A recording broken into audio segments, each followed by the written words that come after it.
on and say, oh, I don't know. Can y'all hear me? Yes. Okay, great. Dale, you on too? He's muted. Muted. I didn't realize you guys were gonna be in person. All right, thank you.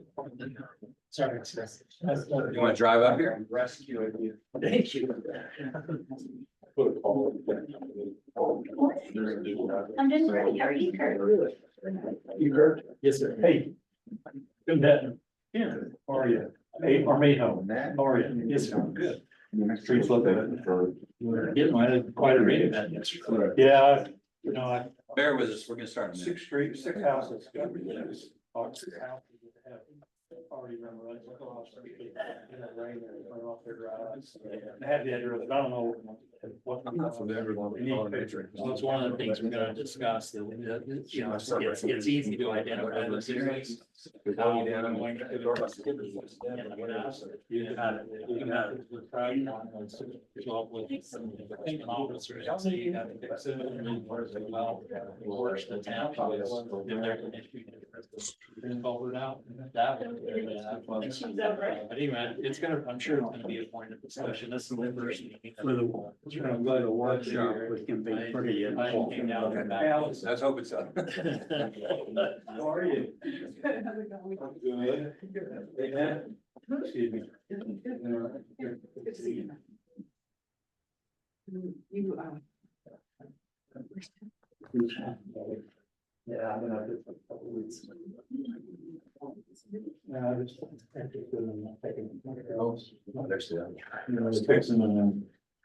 All right, we get started. All right, well, so welcome to today's meeting for the streets and infrastructure. Gonna go ahead and get started on this. Let's go ahead and do the pledge and roll call, I guess. So if y'all want to stand, join in the pledge.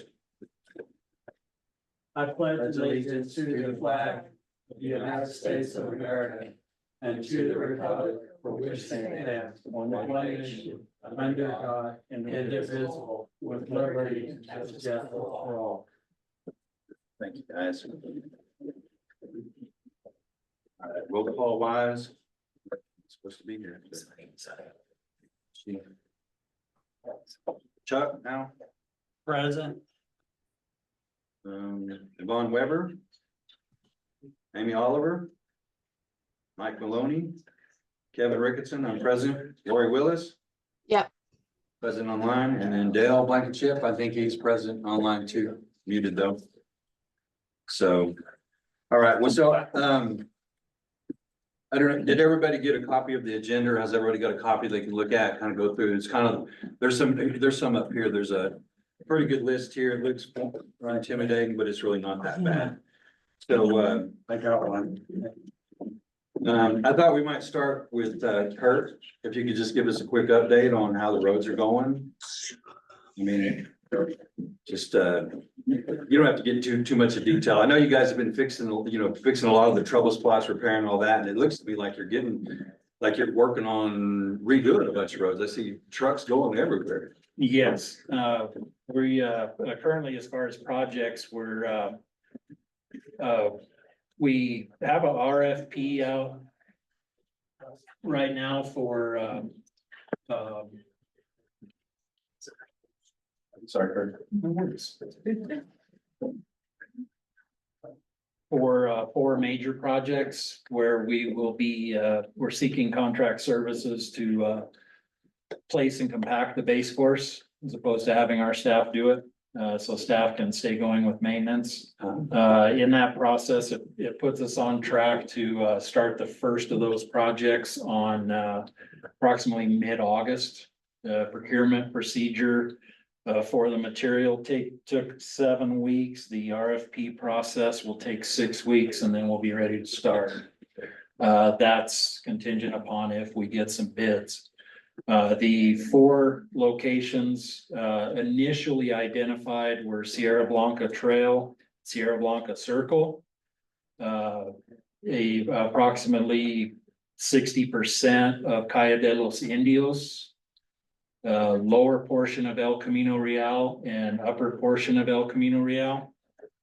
Given that the procurement procedure takes a while, I went ahead and changed the scope of work on the 4 major projects.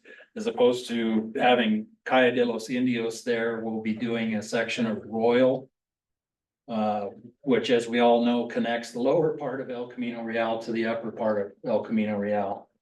And I did this because I saw opportunity to just go ahead and take care of Calle de los Indios in-house.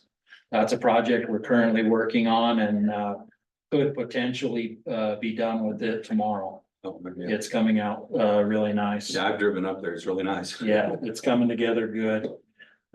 We did have a significant rain event in portions of town yesterday.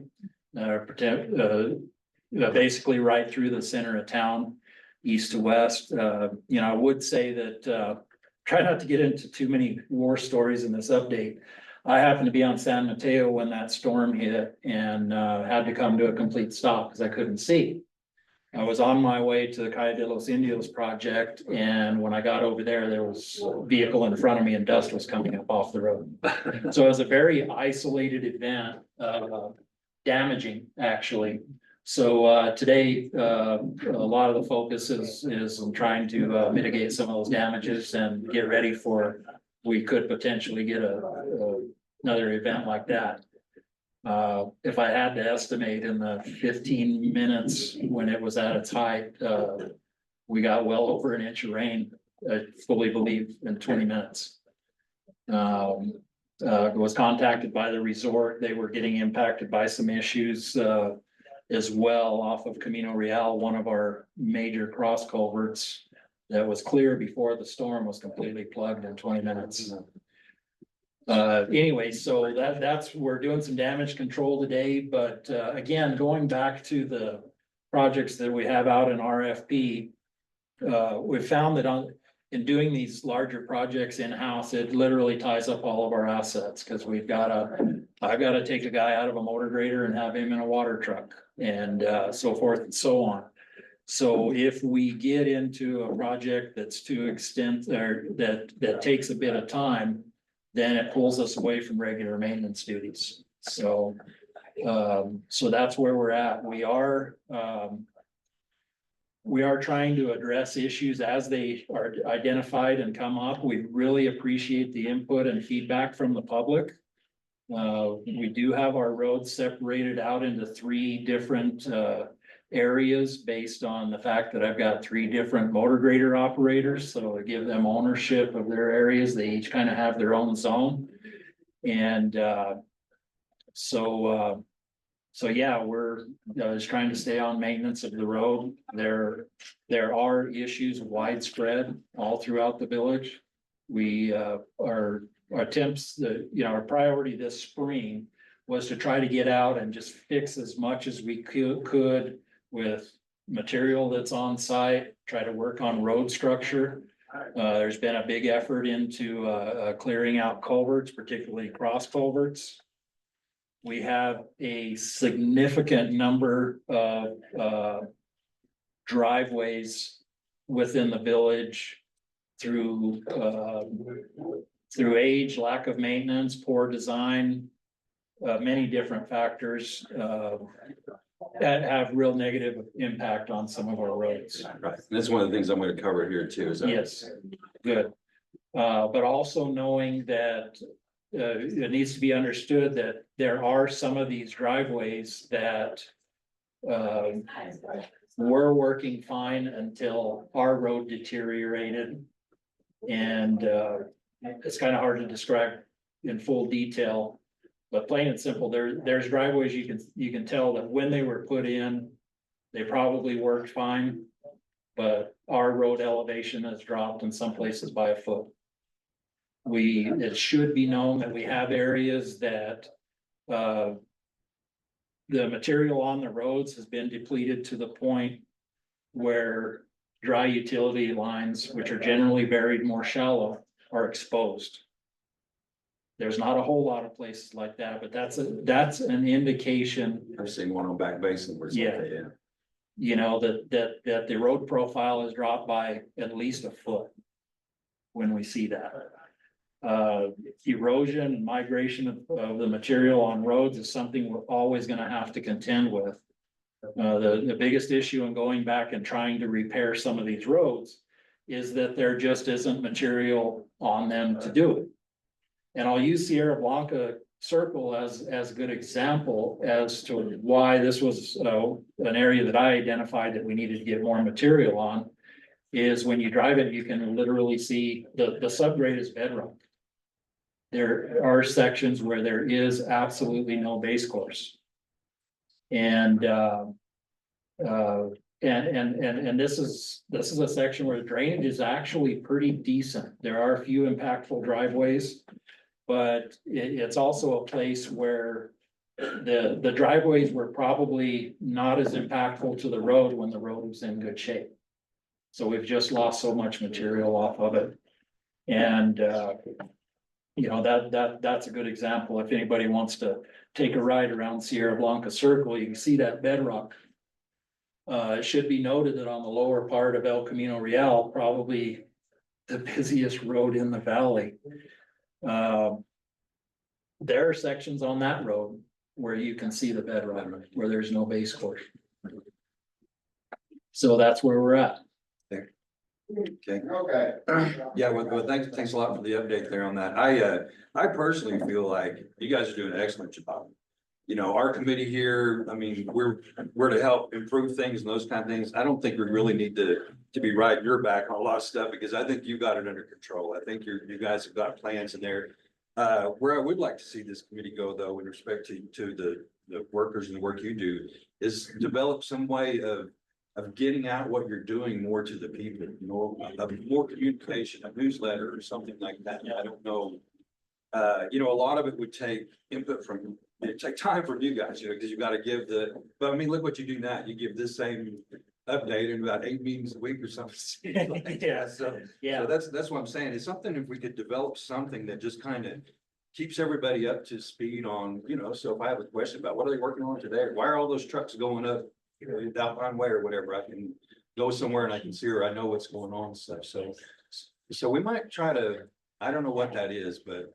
Well, I've, since I took this position, you know, I've mentioned to many people that we need to do a better job, informing and educating our community. And obviously, you know, I started the job first week in January and we had snow the first 13 days I was on the job. Okay, so that thought, you know, started initially from my experience with the snow removal process and understanding and realizing that that we could do more to help educate the public, not just how to contend with winter, but give them an understanding of simply time that it takes to get to a certain point on the mountain plowing snow. And I think this carries over into summer, where if we can educate the people of, and hopefully they will get an idea of timelines when we start doing these larger projects. Simply the time involved in fixing an issue, okay? And with the understanding, and we're very well aware we have issues spread out everywhere. We kind of need to address them one at a time or two at a time or whatever. But I think to make sure people have the perception of how long it's gonna take, they can get a better idea of how quick we're gonna resolve issues, okay? Since I started, I have proposed town hall meeting settings. Would love to just get people together at the community center and answer questions. I'm totally prepared to take the tough questions. Take the criticism, whatever. I live up here too. I hit the potholes. I have the same issues. I fully understand people's frustrations. But I want them to understand that if we have that environment where we're bouncing around trying to put small fires out, we're not going to be able to be as effective as if we have a good focus plan but also good communication. I've found that, in speaking with people, that even if it's bad news that I gotta give them, that, hey, it might be 3 to 4 weeks before we can get on your road. They're more appreciative of bad news than no news at all. I agree 100%. I do think we need to. There's so many elements to taking care of these roads, from the impact of the driveways to the drainage issues we possess ourselves and our cross culverts, some being undersized or whatever the issue is. Coming up with a means of, we've had this discussion, Kevin, entering all the data Right, that's a and bullet point. organizing the needs. And with the goal of trying to address everything as effectively as possible. Because if our focus is to try to respond to and satisfy individual needs, it's gonna be tough to get anywhere. Unless you hire a bunch more people. Where I'm excited about where I feel the committee is going to be a huge help to me is helping me develop a method to track the needs, develop the plan, and put it in a format that can be viewed and understood by the public. Right. Because me just having in my head of, knowing what's gonna come next, what the plan is and looking forward, that's one thing. I think I've got a pretty good plan set for the summer. But looking forward, we wanna be able to have something that's visible and understandable to the public. But also on the education side, we need to educate the public to the reality of it. Right. Although the plans must stay fluid, because all it takes is A rainstorm like this. a rainstorm like this to change your plans. Right. Everybody's got a plan till they get punched in the face. Right. Well, so with that, maybe we could skip on down to this road condition and tracking thing on the agenda. It's not, I'm not a big for going in order, whatever, this has came up here, but I don't know if anybody had a chance to look at the attachments I had to the invite, the Excel spreadsheet for tracking and stuff. You guys look at any of that? That's good. It's, okay, yeah, so what I did is I just in Excel, I just put together a simple little demo of a tracking road, but these systems, I gotta say, they're very labor intensive as far as, especially with, we only have 150 miles of road. And we may say, oh, there's a section over here that's got a bunch of potholes that needs to be repaired. And by the time somebody's reported it, we've entered in the system, it's been updated, you guys may have already went out there and fixed it, you know what I mean? So some of those, it's kind of a hard thing that, I guess maybe it's the level that we go down to, maybe that determines how fluid that is or whatever, but there was a couple of approaches I tried in that Excel worksheet. One of them was, just taking the individual areas like Country Club 3 or some of these areas, and then just evaluate the roads in that area. Another one was to just take the road itself and then just lay it out like a timeline with each cell in the like being like a quarter mile. If there's problems in this quarter mile or whatever, it's red or green or yellow, those kind of things. But I mean, I've had some experience with these kind of systems and not road tracking, but work tracking and those kind of things. And they can get cumbersome. It can get to the point where it's so out of date because it's such a pain to put the data in that it's so out of date that it's useless almost, those kind of things. So I do agree, though, that we should do something there because that would feed right into communicating to the public on what's going on. If they had someplace they could go and just look at a graph or a chart or a column or, a spreadsheet or something and see what's going on. So, so you do find value in that. Absolutely. Okay, everybody else find some value in that? Should we keep pursuing this? I mean, I'm all for it. I just, I worry about the form it's gonna take and the effort to put this stuff in there. Who's gonna do it? We certainly don't want, we would like one of your guys, because they would have maybe some bit more knowledge about what they're putting in and may put it in more meaningful form, but on the other hand, they've got other work to do, you know, Sure, so, sure. so. Anybody want to volunteer to help work on that? Hey I guys, want- this is Dale. Can y'all hear me? Yes, Hey, I would be willing to help on that part of it. I actually have written a database for in my former life where we maintained about 300 pieces of equipment, and I agree it can get cumbersome. You almost have to have somebody dedicated to it, not full time, but it's got to be a substantial part of their job. And well, I won't say substantial, it has to be a consistent part of their job. And I have the database that I wrote, actually, I was able to make it as simple as we wanted or as complicated as we wanted. And it's good to hear that you guys are at least thinking about doing this, because I was going to suggest it, or even ask if the village had something like that. Because you can't have a single person with all of the information in their head, because if you do, then inevitably, sorry, that person's going to forget some things, and that's human nature. It would be nice to see that, let's say somebody calls up and starts complaining about a certain road. You can pull up and you can say, okay, 6 weeks ago we did this to it, a year ago we did that to it, you know, and we can plug in pretty much any kind of information that you want.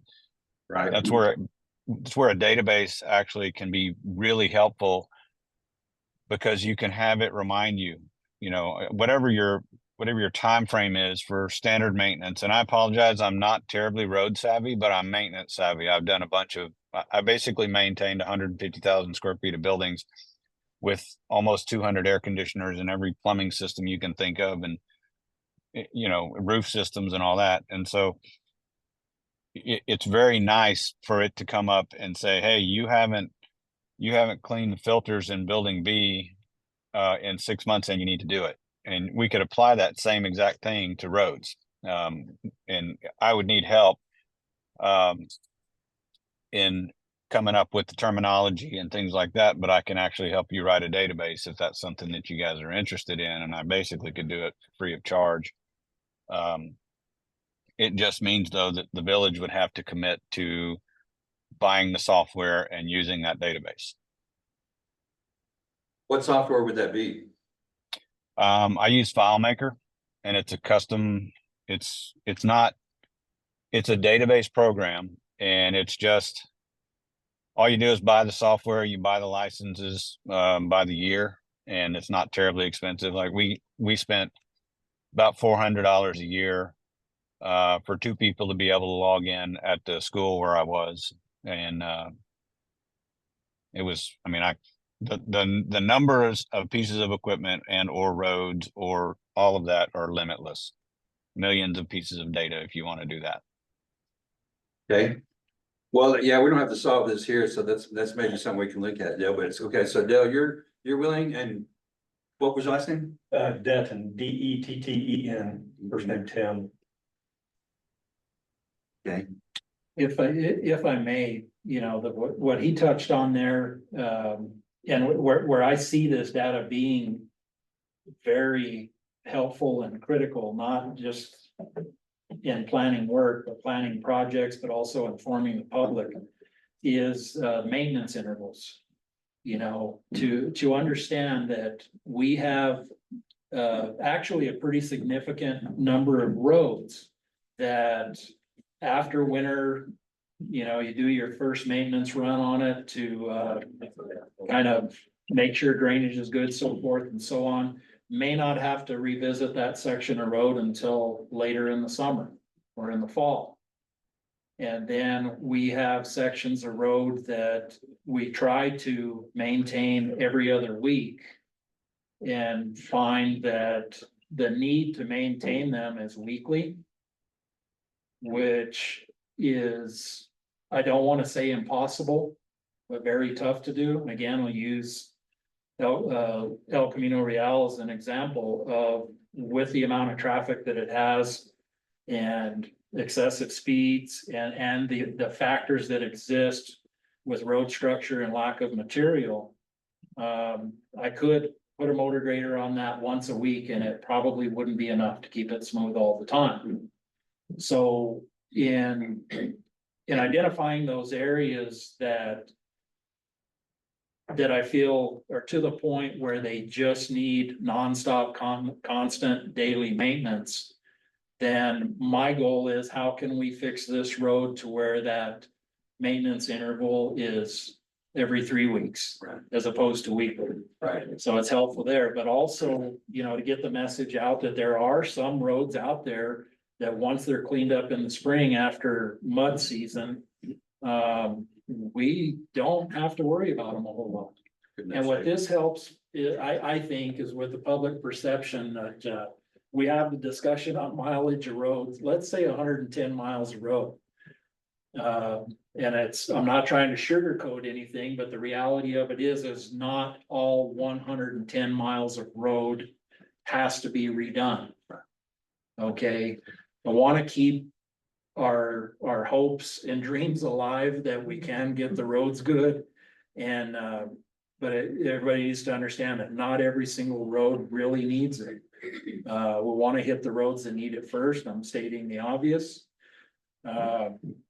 But so much rolls into figuring out a way to better inform the public. Right. And I think them having an understanding of what the demands for maintenance are on certain roads will help them understand why we place the focus on those roads to complete the repair. I ask a question. You mentioned, Kurt, last time that you were looking at the materials that you're using on the roads, and I think that was a little bit of an eye opener for me as a citizen. That you were looking at improving that material because you felt that the old material just was not holding up as well. And are you seeing some improvements based on that choices, those? Yes, the material that has been being used for the last number of years, it's not that it's bad material. It just seemed to not hold up so well through our real trying times of weather conditions. Okay, and I'll use the mud season as an example. There were sections of road that had plenty of this base course on it that come mud season has 4-inch ruts in it. And once we go in and work it and get the shape back in and summer comes, the roads are nice through the summer. Some of the pit areas off of San Mateo, Colonial, Torrey Pines, they were wrecked this spring and they're beautiful now. And we've been on them twice, okay? The material that was being used has a higher clay content. It's processed out of a pit that's on an alluvial fill. And the product that we're using now comes out of the quarry, so there's not the clay content. And starting out using that material this summer from the quarry, I wasn't pleased with the gradation of the material. The gravel was a little larger, it was segregating. And some of the areas that we've repaired with that material, we need to go back and do some more work on because the gravel is segregated. When you get gravel segregated, washboards are more prevalent. And, that's part of the problem big problem on El Camino Real. Washboards up so much because it's more aggregate than fines. I've worked with the gravel supplier to change crusher settings and everything, and the material we're getting now is beautiful. I would note that the material we're using is material that was used when Angel Fire was first built in Angel Fire. And what leads me to wanting to be glad that we have the availability of this material is the fact that on Calle de los Indios right now, the section of road that we're replenishing the base course, the last time it had base course put on it was 49 years ago. Okay, I live up in that area, and the reason why we're not doing 100% of Calle de los Indios is coming in from the south side, there's a section of chip seal. A discussion to be had later. But coming in on the northern side, I drive a stretch of road every day. That is smooth as glass, never ruts up during mud season.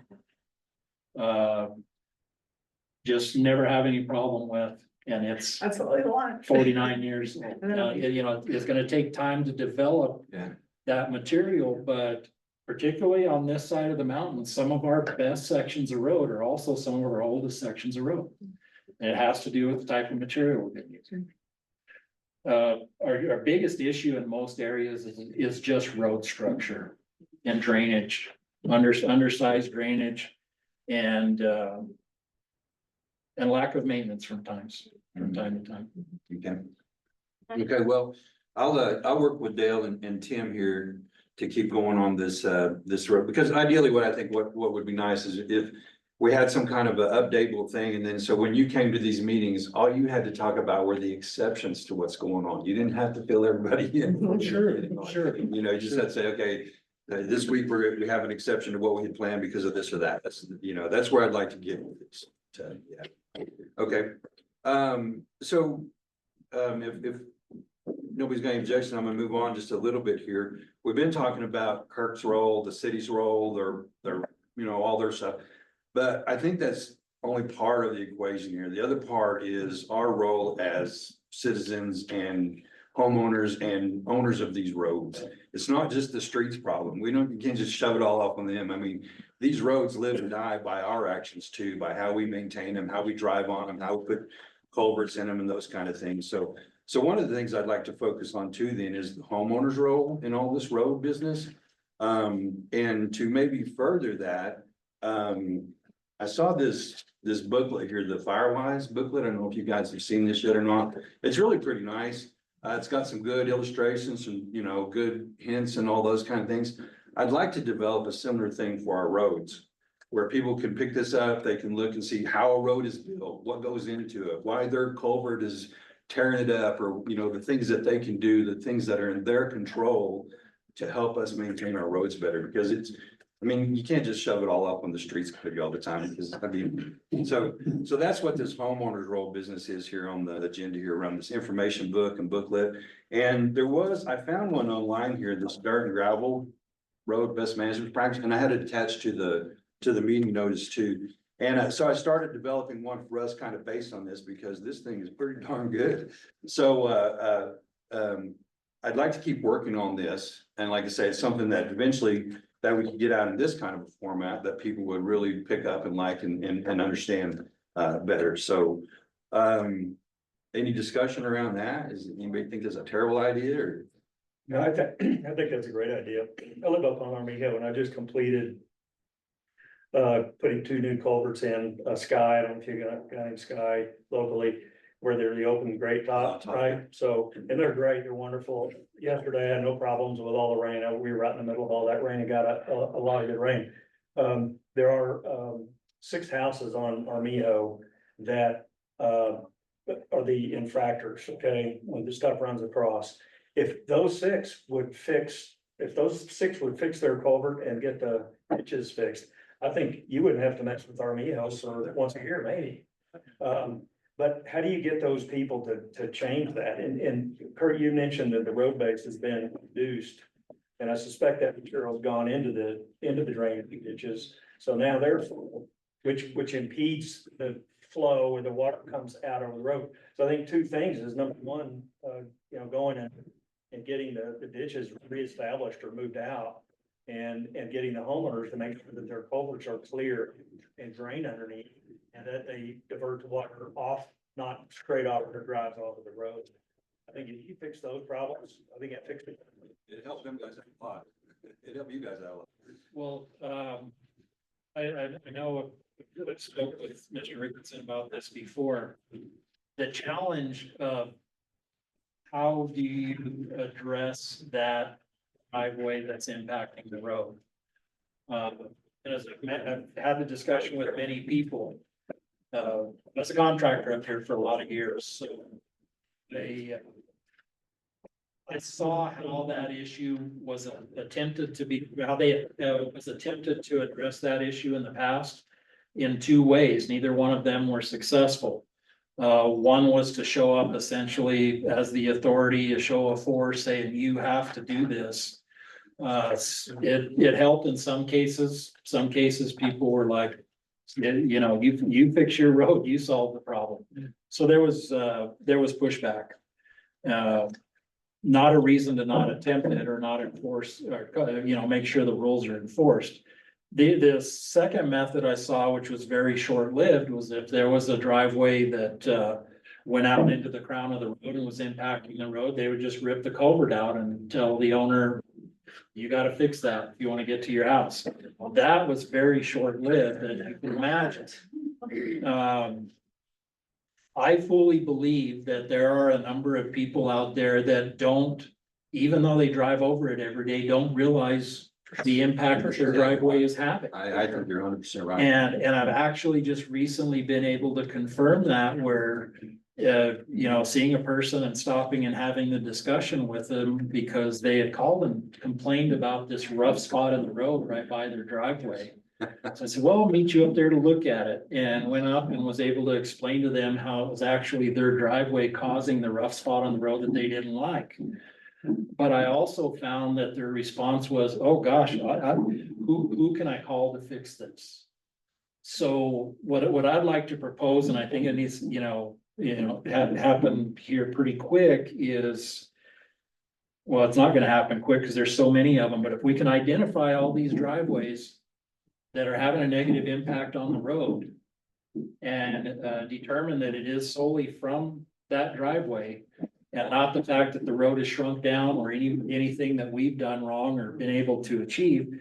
I really believe if we were able to communicate to people that they have an issue that's impacting the road, I think a good number of them will want to do the right thing.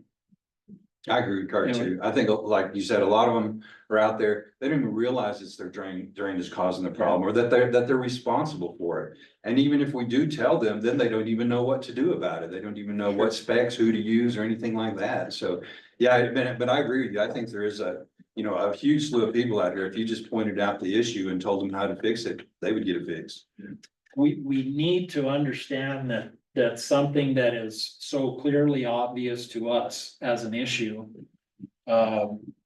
makes the assumption that everybody has our vision or understanding of dirt, of drainage or whatever, And I think this information book might feed into that some.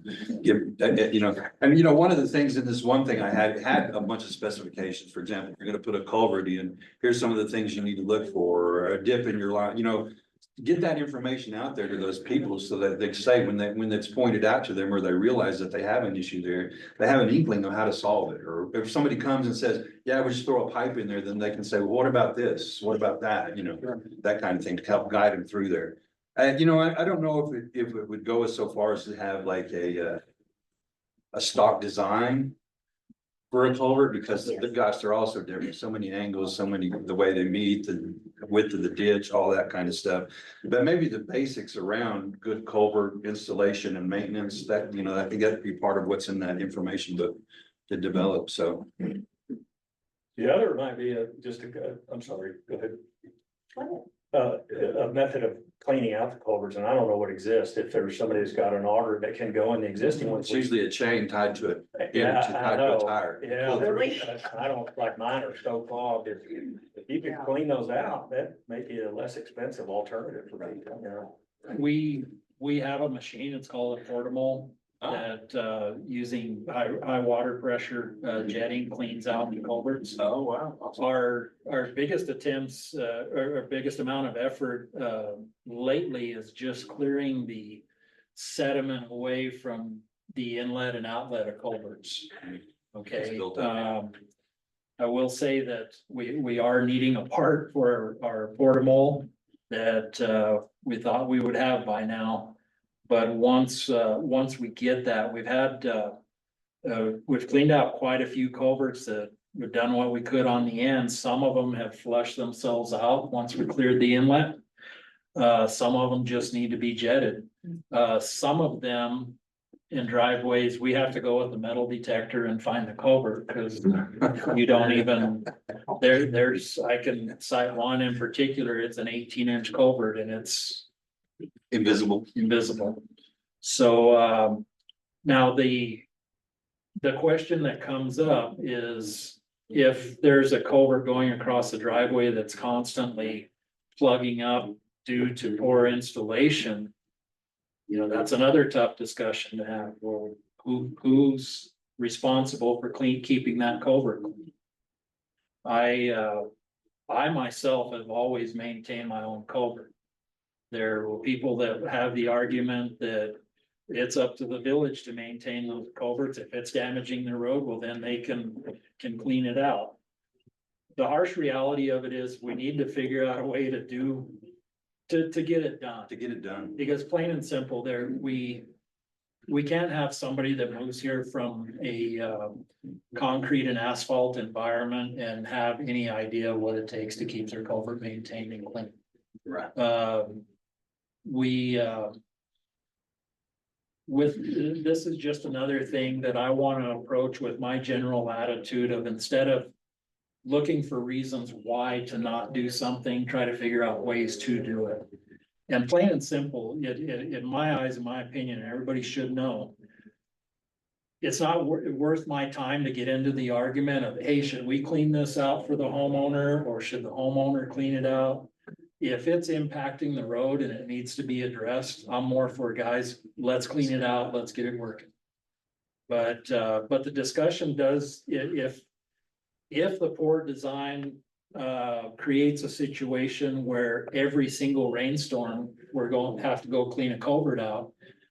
We get too many of those before we know it. That's all the crew's doing. Right, exactly. Okay, so does any, oh, I'm sorry, yeah, of course. Mary Ann McDonald, I'm on the comprehensive plan committee. Okay. One of the things that, you have a nice example, we have a detail of a good culvert installation. One of the first things that can be done is incorporate that into the village's ordinances. This is how a driveway culvert should be installed from the get-go. So you from here on out, you've got a good standard to Right. follow. Simple things like mitered intake and outlet of your culvert prevents the thing bashing in, particularly when you're dealing with snow removal here. So, you know, if you've got a good standard for everything from this point forward, that helps. That helps, yeah. And then, like you say, provide an owner with a plan to make an improvement. Make sure that the culvert meets the existing grade of the ditch to either side. So, it's awesome that you found a detail that you could integrate sooner rather than later. Right. Well, and those, some of those requirements are in place in policy right now. But it also, as we've found in recent years, like with your situation, going to the box inlet, transverse drop inlet type culvert has been very successful on driveways that come from up above. It is not a requirement policy right now. Okay. Understanding it's easy to say, yeah, let's go ahead and make it a policy. But to say that it is what's required on every uphill driveway would be restrictive as well. Because there's also some of them out there, and I know those things aren't cheap. Some of them are failing miserably due to poor installation. So in trying to develop a basic standard, basic profile or detail on how to install these, if we sometimes and it's almost impossible to cover every single scenario Yeah. that could be encountered. Yeah, So, but so my question is, when a site plan is presented for a home development, is there a review process that could assess that and have exceptions based on the location? Okay, the process is tied in with the encroachment permit. And there's 3 inspections associated with this. The first inspection is to be held before a culvert is even installed. I go out and meet with them. They have it's just a simple site plan that's required. the driveway location, one of the things, for example, that we ensure is that the driveway is not gonna be steeper than a 12% grade. And, which, yes, many of them are up here. But also discuss with the installer. Where the culvert needs to be replaced, so the driveway doesn't impact the road structure at all.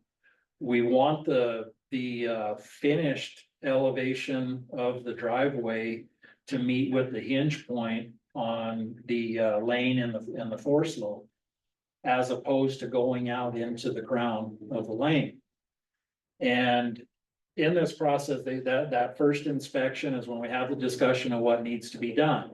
Once the culvert or box is put in, then go look at that for the second inspection. The third inspection is done, it's what's called the final.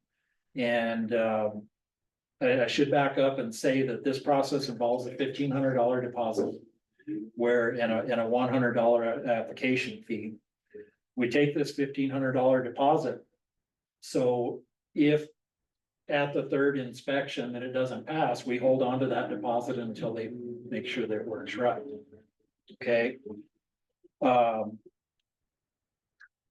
Again, another set of challenges.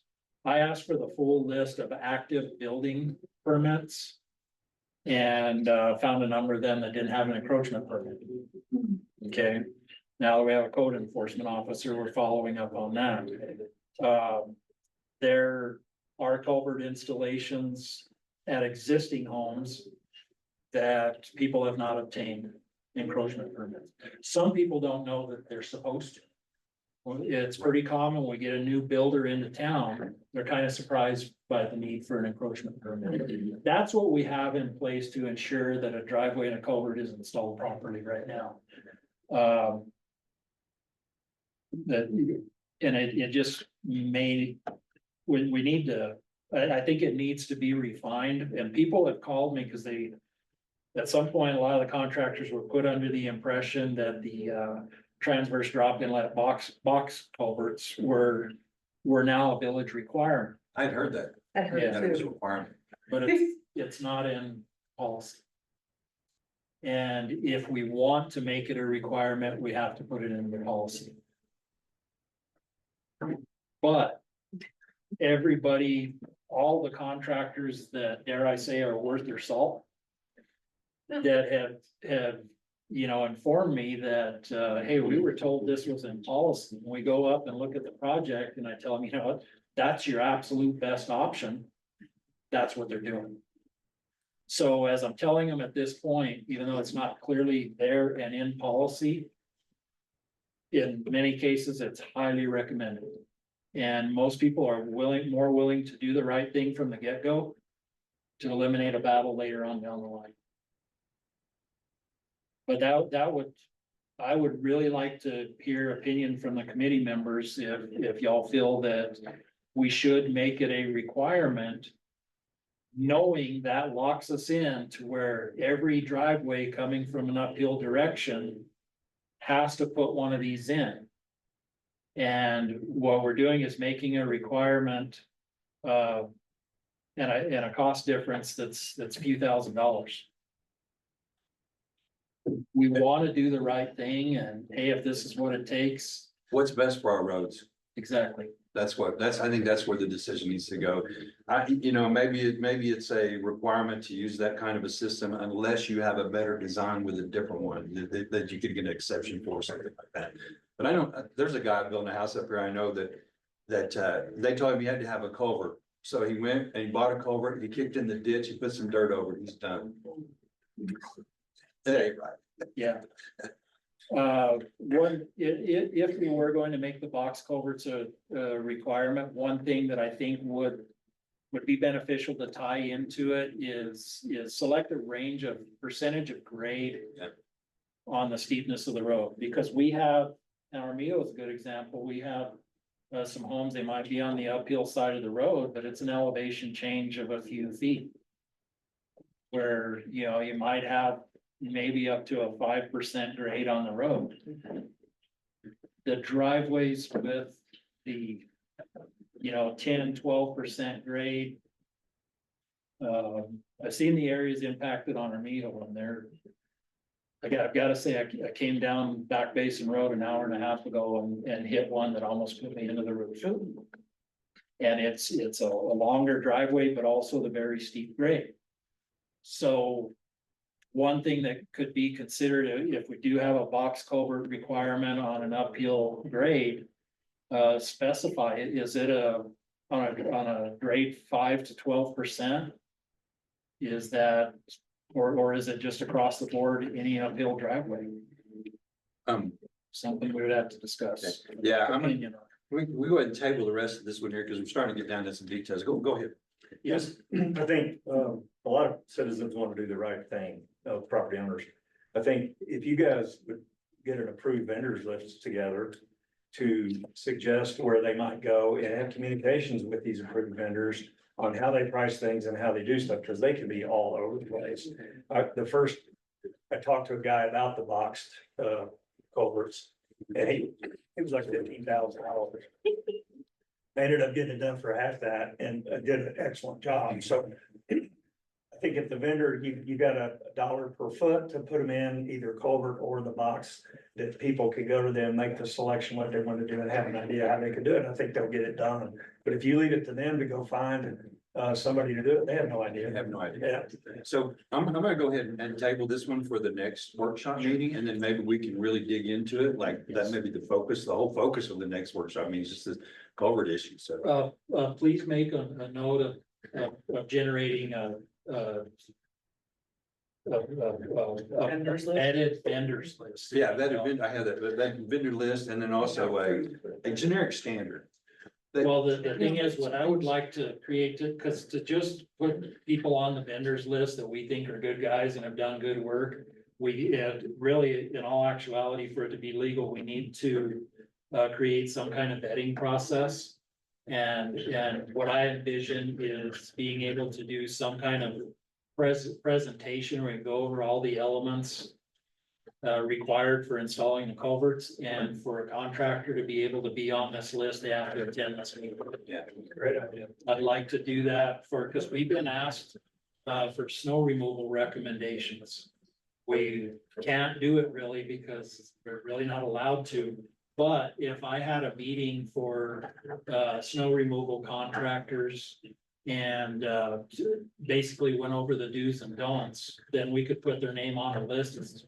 So Great idea.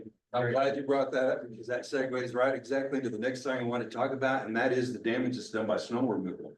Just, you guys, when you're removing snow off the road, you gotta do what you gotta do. I mean, there's issues here and there. But homeowners, I think, would really need to, I don't know, create some more awareness around snow removal from the driveway.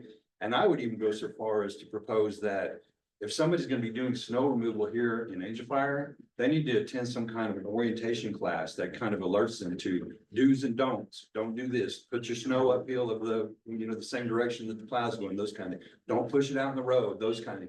Because so many times I see people, they just, it snows up here. It's like roundup season, man. The people just come from everywhere and they just start pushing snow all over, and most of it goes out into the road along with their driveway material and the road crown. And, I would like to pursue some kind of a program to certify the snow removal people here in this town, so that you have to have a permit of some kind that says that you are trained and you know what you're doing to remove snow. Absolutely. I'd like to, as anybody, hopefully have an environment that anybody that does business is properly insured. I don't think there's no license requirements, but I also want to pay the taxes so we get GRT from snow removal. So, I mean, I don't know how you guys feel about that, but I do think that, the culverts and the driveways create a lot of problems for the roads. And I think this is just one more aspect of it. It's a little bit hidden because maybe it only happens 6 or 7 times a year, but I do think it does.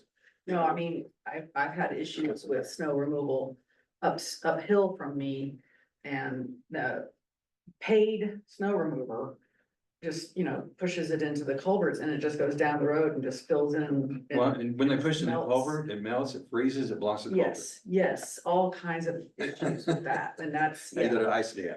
So that kind of thing, I'd like to see some, something come out of this committee that recommends to the city council that we do something along those lines, or at least police that, or certify that in some manner or form. So you guys are all right with that? Does it sound all right? All right, I'll try to work up some kind of a language around that could present maybe, and then maybe at the next work session, we can also maybe cover that, clear that up too, and then kind of polish that up. So, moving on through here, the off-road vehicle damage, I added that because I saw over the 4th of July and pre-4th, these side-by-sides or these four-wheel vehicles. They drive around the road, hey, that's all right and everything. But what I saw, and I saw this in 2 or 3 places, was a house that was rented that had 8 or 10 cars in front of it, and 4 or 5 of those side-by-sides that were driving through the ditch or over the ditch, off the edge of the road, and parking in the vacant lots next door that aren't even owned by that house. That's a separate issue. But to me, the thing that got me was they were just tearing up the edge of the road. They would go to come out of there and they would just burn out of there, and it would just rip up the bar ditch. And I don't know if we have some kind of, I don't know what our policies or things are around that. I'd recommend that this is a very fruitful start of a conversation that we need to bring the police chief in. Because everything you've described, it's not just a matter of the damage to the roads, but I understand the code says that you're only supposed to do those on paved roads. And that's not where these are occurring. No, off of paved roads. So I would encourage I think this is a good start. Because they are creating a lot of damage, and we've had complaints of homeowners. These things are just revving up and down the street, and that's exactly what was happening. They were all at this rental house around the corner, and they would come around really fast to where they were. That was the turning point to go back, and then somebody else would get on. But I really think this conversation should include it should include the police chief as well. On one of these issues, it was near my house, and I did actually call the police because they were parking on the neighbor's lot that wasn't part of theirs. And before I did that, though, I went over to talk to them to tell them that they were parking on private property. I was immediately greeted with the F word about 17 times, and I had no business telling them what they could and couldn't do. And if people wondered, they should post their land if they don't want people on it. Okay, so that's when I called the police. So. What was the response when you called the police? He went out and he talked to them. The four-wheelers sat on the neighbor's lot the entire weekend and never moved. And then Monday they were gone. So I don't know what he said to him. I don't know anything, but they never moved him off the private property, and I didn't see him on the street. Either way, so. I know a meeting could be prolonged by telling stories. But I do need to share this one. I believe it was last week, had a motor grader doing maintenance on a high traffic road. And while he was working on the road, as he was finishing it up, there were ATVs behind him doing donuts in the road. So yeah, there's something needs to be done. I mean, and forget the safety, forget the noise, forget the dust, forget all that stuff. We're talking about damage to our roads. That's what we're talking about. So.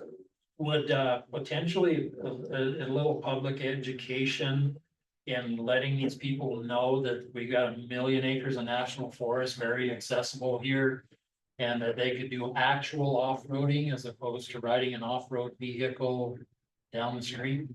It's a lot more fun up there. Do you think that's something that might be appropriate to work with the police chief and the police department on that kind of an education, that kind A of. lot of people just, they may not know, maybe they're accustomed to being in a place like Red River, this, that, and the other, where you just go up and it's all there.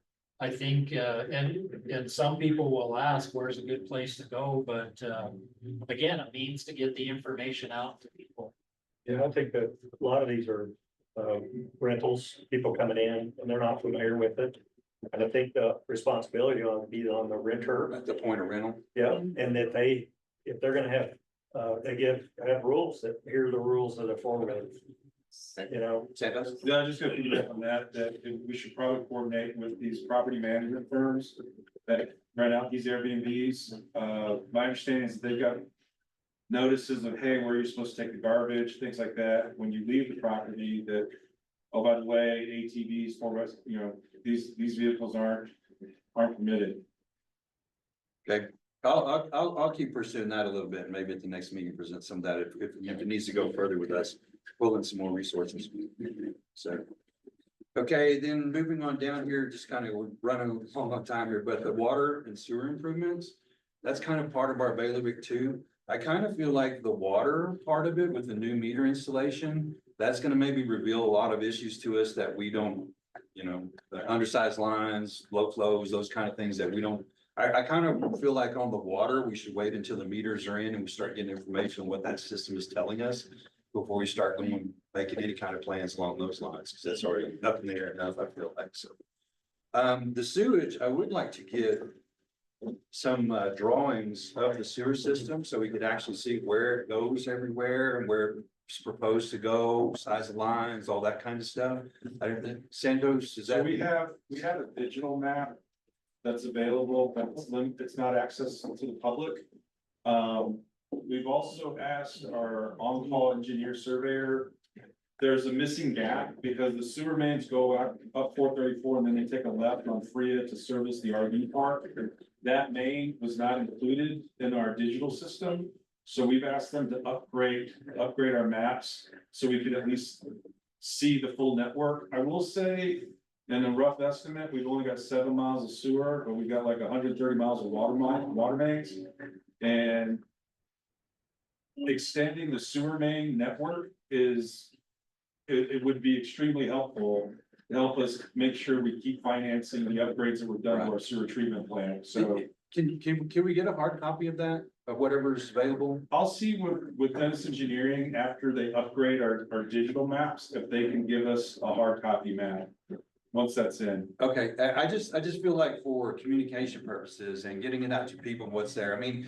It is digital and those kind of stuff, but like, for instance, if I wanted to see if the sewer was run to, I don't know where I would even go for that. I don't even know what to look at for that, so maybe we could get a. I would like for them to update the network map that we've got and then see how we can get paper copies. There you go. That was my only thing on the sewer part, was to see if we could get updated drawings and. Kurt, you stepped out, but our GIS map does not show the sewer mains going to the RV park.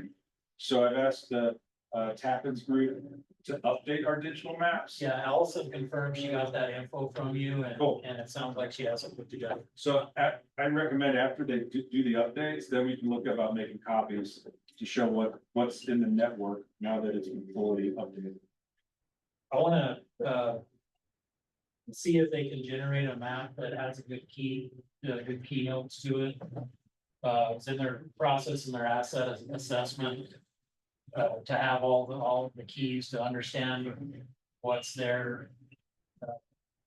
It's quite different and a little more complicated than what I think.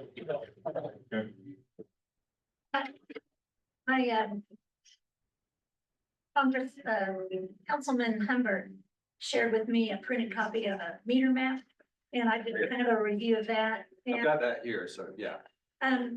I noticed that the match lines are not always correct. Also, that the dentist helps would provide a key map of how all the panels come together, how all the sheets fit together as a cover sheet. Because and also, all they have to do is add the layer of labeling the street names. And they've got this whole set of aerial photos with. I was looking through this aerial photos, I recognize the places stuff, but yeah, no Yeah. street line. But I saw the same thing. I actually own a piece of property and I was looking to see where the meters were. And it's not even depicted here because the match lines lose it. They lose about 300 feet out of it. So that they need to do a real good quality control check on the match lines, provide a match key, and also put enough labeling on them so you can identify where you are. Street names. So, is that Santos, is that, who's bailiwick is that? But Updating this water meter map and, I think we could put that in the same thing that we've already asked them to make an update, okay, and we can just, bird dog that okay. as that update's being made to just see what else we can get. Well, what I'll talk with Tappan about is we're trying to utilize a map for asset assessment to be utilized as somebody to just view and understand the total. Okay, so that exact map that we're doing asset, assessment is all that's needed. Okay, and that's kind of all that's been sent to us. So it's been regenerated and distributed here. Now you can understand our water system. Okay, they are putting a presentation together for us, which should include better mapping that has more information, but also a presentation to explain to the public how our tiered water system works. Colored pressure zones, so people know which tank they're fed off of. Creating something that could be presented in a town hall meeting, but also be a link on the website where people can bring it up to get an understanding of how our exact water system works. So So we yeah, might- I think like I said, for what we're utilizing that map for, it's sufficient. It's just a matter of, like you said, talking to Tappan about having the match lines. If obviously 300 foot of match line isn't critical, and we know an 8-inch water line on this side of this, so when all we're doing is assessing water lines, that's essentially what you got is water line size assessment. And so, yeah, you can put those layers. What's the, you know, when they're planning on presenting this month, 2 months? I don't. We also in the process of wanting to put this presentation together, we found errors on their map as far as labeling of some of the tanks, and there were some missing elements. Sewer at the RV, out to the RV resort. Some of the PRVs were missing, so forth and so on. So they're working on that, but So what we might do then is wait and see what they come up with. Yeah. They might have a more digestible form for the public at the end of the day than what we have here then. Well, my understanding of GIS mapping is that you just call for another layer and it'll slap the street names on it. It's not that they have to manually go in and I think, Right, you know. like for the task on this map, I didn't want to see all the water meters. I wanted, you know, a lot of water lines, valves, fire hydrants, hopefully. Too much. But I So- think, but yeah, what you're saying is a form where the public can look at it and understand it and get a good feel for what's going on there, not, yeah. And so I would still propose wait and see what they come up with out of the water meter thing. I really think that whole process there, installing these new water meters, I think it's gonna bring a lot of documentation, procedure. It's gonna bring a lot of it more in line with what we need, just because of the focus that's on it and the scope of that project, so. Okay, Kevin, yes, are you gonna move on from the water and sewer stuff, or are you gonna? that's about it. The only last thing here was, well, two things. Plaza del Sol development, and I don't have a whole bunch about that. I have some drawings here, what was planned and proposed. If you want a couple of them to look at afterwards. BJ kind of added that to our plate, so we'll need to talk about it, not in depth here. But the next thing, the last thing here really is our meeting schedule, agenda, what works for everybody. Actually, if you've also got a spot before that, it just kind of open-ended. The conversation we had earlier, I would hope it's possible that this committee could look at your street thoroughfare map Oh, yeah. and make any required updates to it. You've got some collectors that were programmed in 2004 that run through the Girl Scout camp and the RV park and tie into Crestview. You got another collector that's supposed to come off 64 up to Back Basin. I don't know that those are ever gonna be done. Realize. You know, if we could just look at that map to just see what updates can be done, that I think that would be helpful too. So Kevin, I had a couple other things, wondering if you might I'm really consider, sorry, folks. Nope. You don't have anything else. Yeah, go ahead, Kurt. under the water and sewer stuff, Uh-huh. you know, we're in a pretty use the word scary, but we're in a situation where our water rights are pretty limited, and we need to consider acquiring, or, you know, in one way or another, either through contract, leasing, or purchasing, if there is any available, which we know that's very tricky. So water rights and just overall water availability is a big issue for this village that we really need. And along with that would be some water conservation plan. I know we have a water conservation plan, but it doesn't have stages. And, you know, with regard to when we get to a certain point with regard to our availability of water, what do we do to help reduce our water use? And I think all we have right now are like chamber blasts or something. that yeah, says, yeah, Don't water your yard. and that's only when we have a leak. Right, You know, another thing is, and, you know, a lot of people have been asking, when we have a leak or a pump failure, why do we have to purchase something, under an emergency? Why don't we have something on backup, you know, a couple pumps, you know what I mean? Some Sure. Equipment that is a bit already waiting to be installed. Now, I know money issues can cause a problem with that.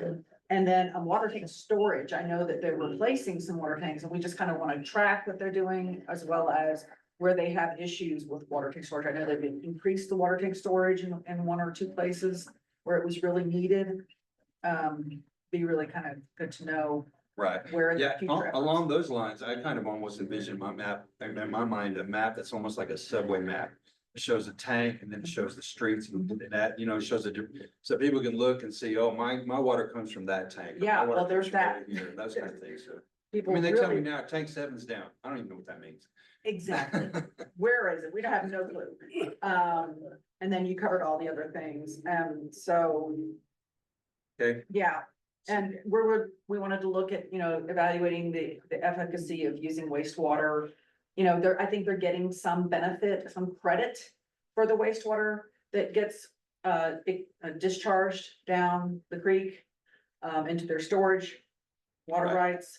But there has been some talk, and it may not be efficient, it may not be effective, but to utilize that wastewater for irrigation of places such as like, you know. Sure.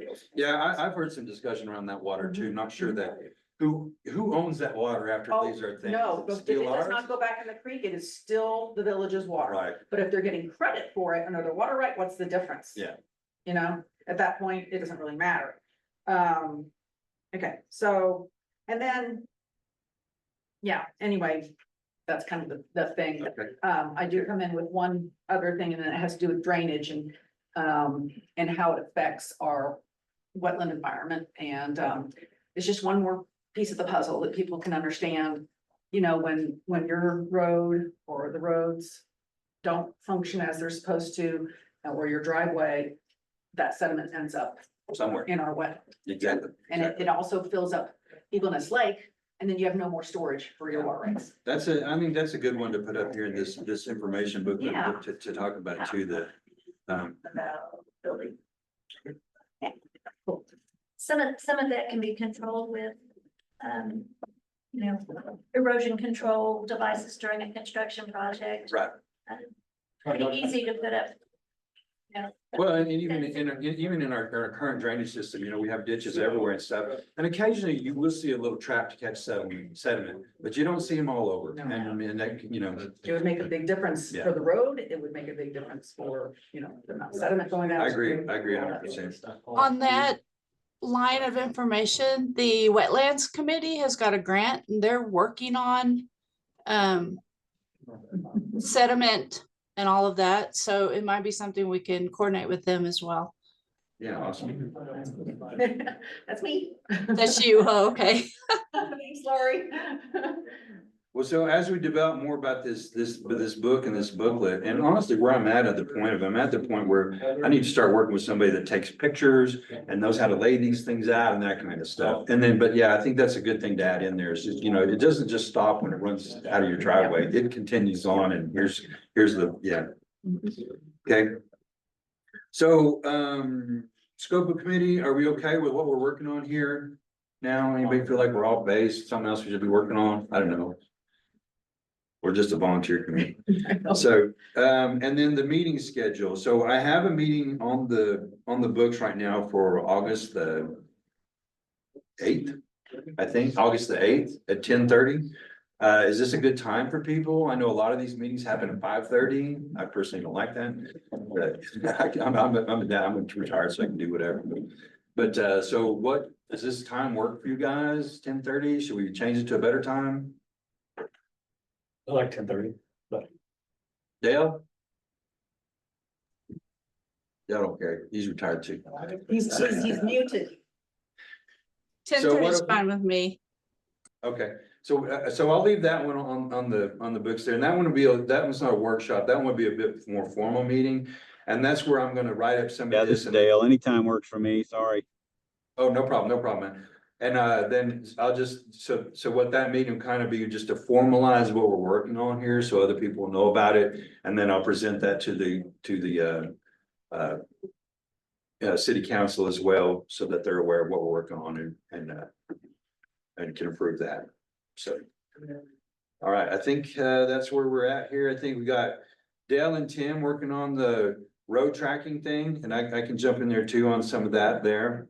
And then on the booklet here, I'm working on that. I'm also working with the police chief on the off-road vehicle damage to see something going there. And then I'll also coordinate with you to get some more information about the sediment and the runoff and that kind of stuff. Anybody have anything else? All right, I think we're done here then. Thank you, guys.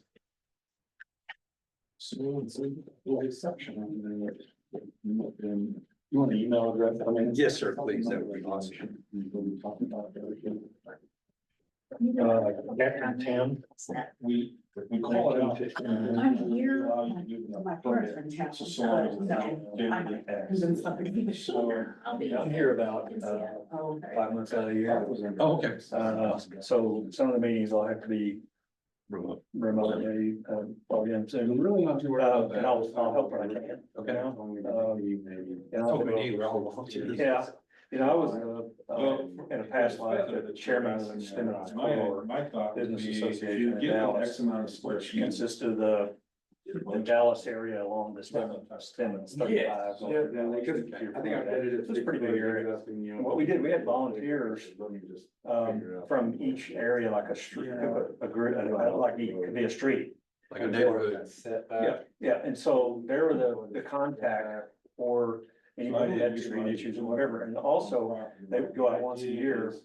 You want to be Assess the close needs to of the that street, driveway. And so then that update you like as the a buyer can spreadsheet, see what it. he's got, and the city council in Dallas loved it because The better that they can find. Squeaky wheel gets the grease, right? So we go out and identify in our area what needed to be done, and then it would go out and If the take care of streets it. here, the project is here, Yeah. right here where it starts to turn to private. But I think village. that, what's that? It takes a village. It takes a village. Well, look, you know, having owning property in and you, nothing I'm saying you don't know, but having dirt roads is not the ideal situation. Having poorly maintained dirt roads is even worse.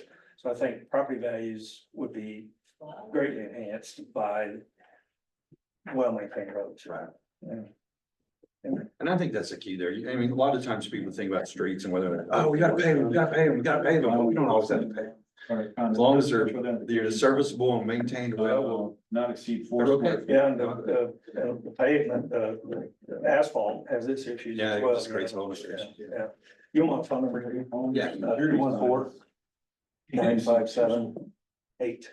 314-957-8096. Yeah. Shoot me your contact information. okay, well, I'll send So you. the name and address. Okay. will- Thanks.